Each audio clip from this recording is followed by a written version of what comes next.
एक लड़का जो कोचिंग में झाड़ू लगाता था, नाम रिंकू सिंह। उसकी बदकिस्मती थी कि वो शेड्यूल कास्ट समाज में पैदा हुआ, जहां गरीबी, लाचारी, बेबसी एक साथ आती है। आपके माथे पर लिख दिया जाता है आपको मजदूर बनना है। लेकिन रिंकू सिंह ने कुछ और ठाना था। एक लड़का जो किसी कोचिंग इंस्टीट्यूट में पोछा लगाता था, एक मुस्लिम दोस्त ने मदद की, एक किट कमा दिया, जूते दिए और उसके सपनों को उड़ान दिया। वही रिंकू सिंह। भारत को एक ऐसा फिनिशर मिला है जो कहकर छक्का मारता है। अच्छा, 4 बॉल पर 4 छक्के चाहिए आईपीएल में केकेआर की तरफ से, ये लो 4 छक्का।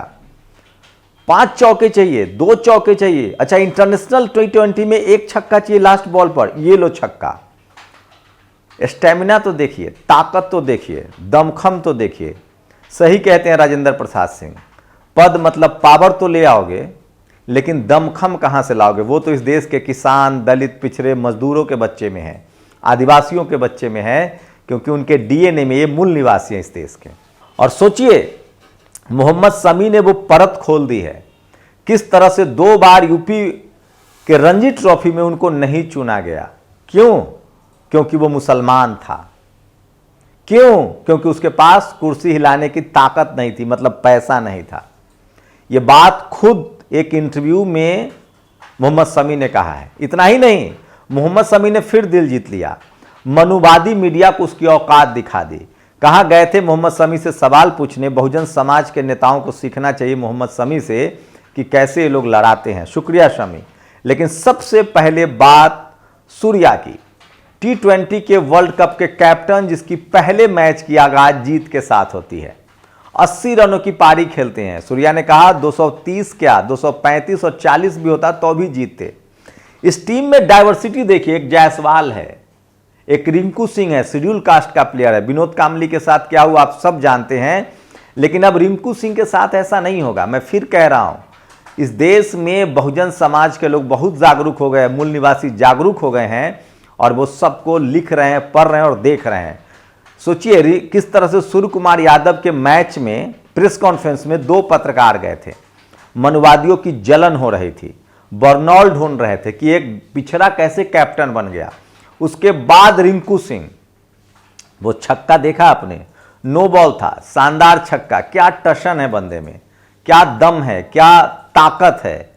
मैं फिर कह रहा हूं, जब तक भारतीय टीम में डाइवर्सिटी नहीं आएगी, बकायदा रिजर्वेशन लागू होना चाहिए, तब जाकर ये टीम जीतना शुरू करेगी। आप देखिए ना, नीरज चोपड़ा किसान कम्युनिटी से जितने वर्ल्ड मेडल लाने वाले हैं वो कौन लोग हैं? आदिवासी हैं। फुटबॉल में दमखम कौन दिखा रहा है? तीरंदाजी में दमखम कौन दिखा रहा है?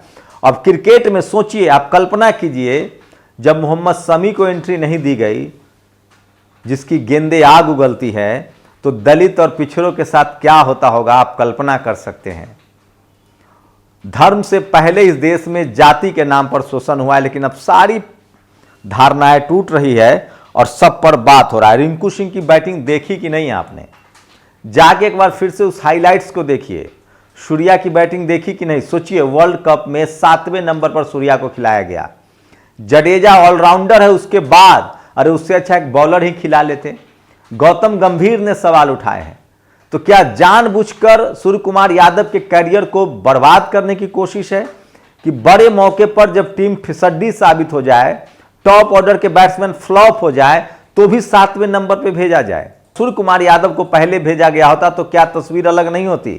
सोचिए, अगर सूर्य कुमार यादव तीसरे नंबर पे आते, जैसे उन्होंने कल T20 में उसी ऑस्ट्रेलिया के खिलाफ तीसरे नंबर पर आके बवाल काट दिया, 80 रन की पारी, 360 वाले सारे शॉट्स, और उसके बाद रहा सहा कसर ईशान किशन और फिनिशिंग रिंकू सिंह ने। मैं फिर कह रहा हूं, भविष्य का जो क्रिकेट है वो T20 है, और ओलंपिक में भी इसकी वापसी होने वाली। एशिया कप में भी रिंकू सिंह ने शानदार खेला था, आईपीएल में शानदार खेला था। आपको नहीं लगता है कि वनडे में, T20 में और टेस्ट में रिंकू सिंह जैसे प्लेयर को मौका मिलना चाहिए? खैर, सोचिए, एक पोछा लगाने वाला लड़का जब उसको मौका मिलता है तो क्या शानदार खेलता है। मैं इसीलिए कह रहा हूं, इस देश में प्रतिभाएं गांव में पड़ी है। इस देश में, छोटे शहरों में, इस देश में जो मेहनत कश लोग हैं, जो इस देश के मूल निवासी हैं, जो दलित हैं, पिछड़े हैं, आदिवासी हैं, जो किसानों के बच्चे हैं, जिनके अंदर ताकत है, जो जिनके डीएनए में ताकत है, जो मजदूरी करके पले बढ़े हैं, ऑस्ट्रेलिया के मैथ्यू हेडन याद कीजिए, वो वहाँ के मूल निवासी हैं। आप याद कीजिए दक्षिण अफ्रीका के वो तमाम क्रिकेटर्स जो ब्लैक कम्युनिटी के हैं। याद कीजिए वेस्ट इंडीज के वो तमाम क्रिकेटर्स जो ब्लैक कम्युनिटी के हैं। कितना दमखम है उनके पैरों में, मजबूती मेहनत से आती है। और ऐसे अगर आपको टीम जीतना है, जिताना है, तो या तो आपको चाइना की तरह बच्चों को शुरू से ही डालना पड़ेगा या उन लोगों को मौका देना पड़ेगा जिनके अंदर दमखम है। आज भी इंफ्रास्ट्रक्चर कहाँ है? गांव में इंफ्रास्ट्रक्चर नहीं है, डिस्ट्रिक्ट टाउन में इंफ्रास्ट्रक्चर नहीं है, 4 महानगरों में इंफ्रास्ट्रक्चर को सीमित कर दिया गया। सोचिए, मोहम्मद शमी के पिता के सपने पूरे नहीं हुए थे। उन्होंने तय किया था कि बच्चे को बनाएंगे क्रिकेटर। वो अपनी ज़िंदगी अपने बच्चे में जी रहे थे और वो यूपी से सीधे कोलकाता पहुँचे। गलती से यूपी से लखनऊ पहुँच गए होते तो क्या होता? क्या सारे सपने कोलकाता, दिल्ली, मुंबई और बेंगलोर वाले कहीं पूरे होंगे? छोटे शहरों में इंफ्रास्ट्रक्चर बढ़ाना होगा और छोटे शहरों में जितना इंफ्रास्ट्रक्चर बढ़ेगा, इस देश की बहुसंख्यक आबादी को उतना बड़ा मौका मिलेगा। सोचिए, आईपीएल नहीं होता तो क्या होता? आपको रिंकू सिंह नहीं मिलता, आपको जायसवाल नहीं मिलता, आपको सूर्य कुमार यादव नहीं मिलता। तो डाइवर्सिटी ने क्रिकेट को मजबूत कर दिया है और इसीलिए मैं कहता हूं कि ये वो तमाम खबरें हैं जो सोशल मीडिया पर आपको समझना चाहिए। सोचिए, जिस सूर्य कुमार यादव के प्रेस कॉन्फ्रेंस में मनुवादी मीडिया ने बैकआउट किया और 2 पत्रकार पहुंचे, उस सूर्या ने मैच की ओपनिंग मतलब कैप्टेंसी की ओपनिंग जीत से की और वो भी ऑस्ट्रेलिया के खिलाफ। रिंकू सिंह भारतीय क्रिकेट का सबसे बड़ा तूफान है। इसे बीसीसीआई ज़्यादा दिन नहीं रोक पाएगा। इसे वर्ल्ड कप में मौका न देना गलत था। बंदा कोचिंग सेंटर में झाड़ू पोछा लगाता था, विरोधी टीम को धोता है। क्या शानदार है, मेहनत का कोई ऑप्शन नहीं है। और ये दम, मतलब छल परपन से पद तो ले आओगे, दम कहाँ से लाओगे? सूर्य कुमार यादव ने भारत के कैप्टन के तौर पे पहला मैच जीतकर शानदार शुरुआत की। 80 रन सिर्फ 42 बॉल में।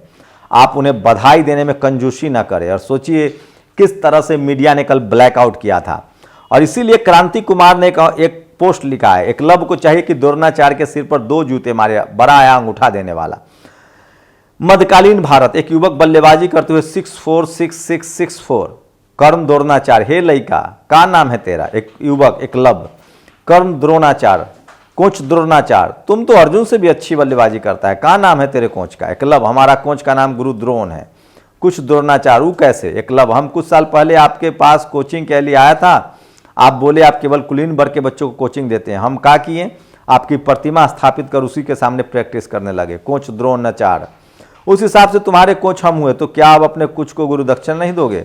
बस आदेश गुरुदेव, हमको तुम्हारे दाएं हाथ का अंगूठा चाहिए। एकलव्य, सवाल आप सभी से है, ये क्या एकलव्य को अपने दाएं हाथ का अंगूठा गुरु दक्षिणा में देना चाहिए या 5-10 रुपए लेकर गुरु को भगा देना चाहिए? तो सोचिए किस तरह से गुरु दक्षिणा के नाम पर कभी एकलव्य का अंगूठा काटा गया था और आज महीन जातिवाद होता है। आपको 7वें नंबर पर खिलाया जाएगा, कैरियर बर्बाद किया जाएगा। शानदार खेलेंगे तो आपको आराम दे दिया जाएगा। T20 ही क्रिकेट का वर्तमान और भविष्य है। टेस्ट मैच की मौत हो चुकी है और वनडे ढलान पर है। पैसा और भीड़ T20 में है। ओलंपिक में भी T20 ही खेला जाएगा। और तो मेहरबान और कदरदान T20 यानी क्रिकेट का भगवान सूर्य कुमार यादव है। अगले भगवान जन्म ले चुके हैं। सिर झुकाकर सलाम कीजिए, अदब से नाम लीजिए, नजरें नीचे नीचे। रिंकू सिंह पधार चुके हैं। क्या शानदार बंदा है। 1 मैच नहीं, 2 मैच नहीं, 3 मैच नहीं, आईपीएल में देखा, एशियन गेम्स में देखा और अब इंटरनेशनल T20 में देखा। क्या फिनिशिंग है रिंकू सिंह का। लगता है कि इस तरह का बल्लेबाज पिछले 1 दशक में तो इस टीम में नहीं था। सूर्या ने ऑस्ट्रेलिया के बॉलर्स को पीटा, लेकिन दर्द कुछ भारत के कुछ लोगों को हो रहा है। शरीर के विशेष अंग पर बर्फ रखकर आराम करो बाबू, अभी ऐसे मौके बहुत देगा सूर्य कुमार यादव। 5 T20 है। तुम जलन बनाए रखो, यादव जी का बेटा जलवा तो कायम रखेगा। दिलीप मंडल लगातार जातिवाद पर तंज कर रहे हैं, प्रहार कर रहे हैं। रिंकू भाई का जलवा है। Starting the series on the right note by finishing off. सोचिए रिंकू सिंह ने क्या शानदार फिनिशिंग की है। बंदा कह के छक्का मारता है, कह के, इसको बोलते हैं कह के छक्का मारना। एटीट्यूड है, टशन है, दमखम है। और सोचिए, इसलिए मैं कहता हूं कि इस देश में जब तक डाइवर्सिटी नहीं होगी, और सूर्या के बाद, रिंकू सिंह के बाद क्रिकेट कैसे बदला है। धोनी, कपिल, जैसे कपिल देव के आने के बाद टीम बदली थी, जैसे धोनी के आने के बाद बदला था, जैसे विनोद कांबली ने टीम को लोगों तक पहुंचाया था। ये बंदा क्रिकेट में फिर से विज्ञापन लेकर आया है। हेलो बीसीसीआई, ये तुम्हें और अमीर बना रहा है। इसको फिर कभी 7वें नंबर पर बॉलर के साथ मत उतारना, ठीक है जैसा जी। क्रिकेट का बिजनेस तो आप समझते ही हैं। तो शानदार है सूर्या का ये बैटिंग, और कल का मैच आपने नहीं देखा तो फिर से देखिएगा। अब बहुजनों की बारी है। बाबूमा की सोचिए, ये दिव्या त्रिपाठी हैं। कुछ लोग बोल रहे हैं कि रिंकू सिंह ठाकुर नहीं, दलित समाज से। अरे किसी भी समाज से वो अपनी दम पे आया है। अगर आरक्षण से आया होता तो बाबूमा जैसा हाल होता। इस मैडम को कौन समझाए। बाबूमा की बैटिंग एवरेज और स्ट्राइक रेट दोनों सचिन तेंदुलकर से अच्छा है। रिंकू सिंह भारतीय है, उसे उसकी जाति तक सीमित मत कीजिए, वह सबका गौरव है। वो आने वाले समय का कैप्टन है। ओलंपिक में T20 आ गया, वो हमारा ओलंपिक गोल्ड मेडलिस्ट हो सकता है। सोचिए किस तरह से एशियन गेम्स में टीम ने जीता था, रिंकू सिंह उस टीम में थे। और इस देश में कुछ भी हो सकता है। सोचिए अलीगढ़ के मतलब मिशेल मार्श के खिलाफ एक शख्स ने केस दर्ज कराया है। वो जो कप पर पैर रखने पर अलीगढ़ पुलिस ने केस भी दर्ज कर लिया। देखते हैं आगे क्या होता है, कुछ भी हो सकता है। ओबीसी समाज के लोग सोचिए तो सूर्य कुमार यादव के प्रेस कॉन्फ्रेंस में लोग नहीं आए थे। ये खबर सोशल मीडिया पर बहुत ज़्यादा वायरल है। और सूर्या ने क्या मुंहतोड़ जवाब दिया। और प्यूमा के एक इंटरव्यू में जहीर खान ने साफ साफ खुलासा किया कि किस तरह से मुझे टीम में यूपी में नहीं चुना गया।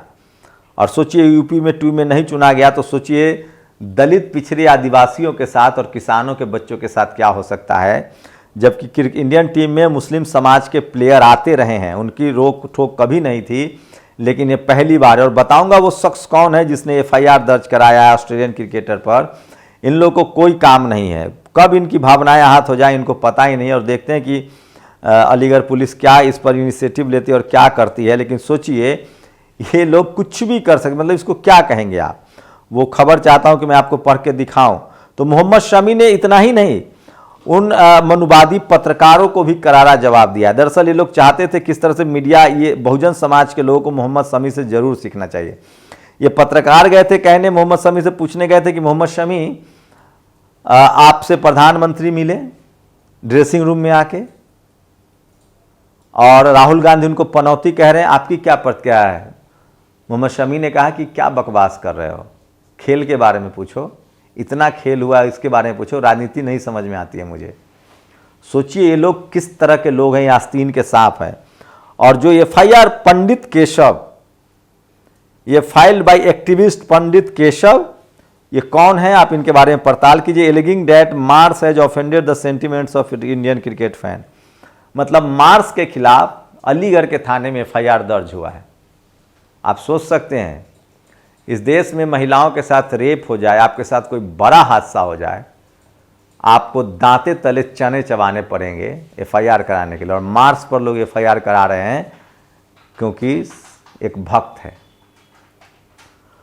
तो क्या कहेंगे रिंकू सिंह की बैटिंग पर, क्या कहेंगे सूर्य कुमार यादव की बैटिंग पर। क्या 21वीं सदी डॉक्टर अंबेडकर की सदी होगी। हर दलित पिछड़े आदिवासी किसानों के बच्चे को अब मौका मिल रहा है।